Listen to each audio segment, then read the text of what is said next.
especially for somebody like yourself, and you can describe it if you want, but you had like a series of repetitive lower leg injuries coming into this that Yeah. even we were navigating throughout the build.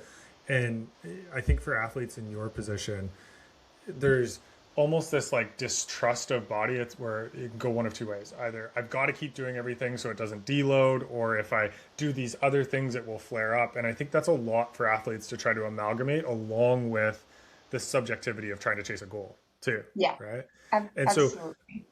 with that injury, like what was going on and what were your thoughts throughout the build about how it kind of it never like really went away per se. It always kind of like it was hinting that it was there. Yeah. But how did you feel like this build relative to other builds, like you were able to manage it? Yeah.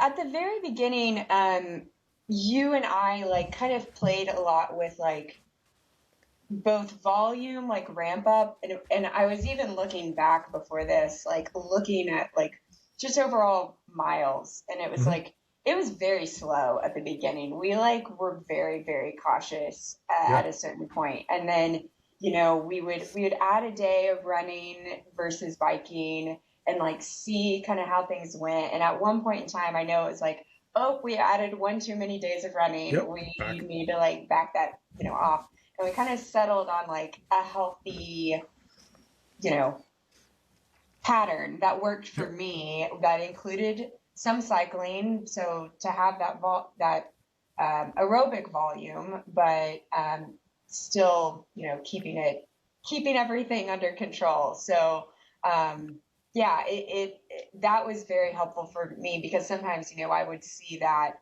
on stock plans, you'll see like, or, run 3 miles or cross train. And I was like, Yeah. well, we're never going to do the cross train. Like, that doesn't Yeah.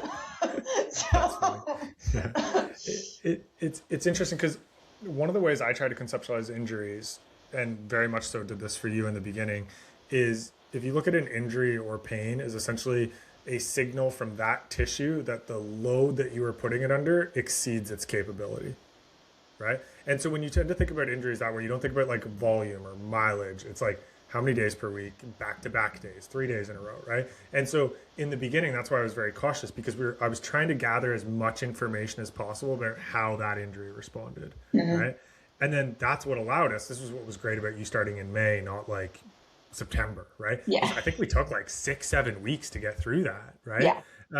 But then we were able to settle on something where it was like almost we didn't like we would check in on it, but we never really had to Mhm. ask or really modify in the kind of Mm-mm. 12, 14-ish weeks for the build. Yeah. I think save one or No, two little times, but nothing crazy. yeah, it played nice for sure.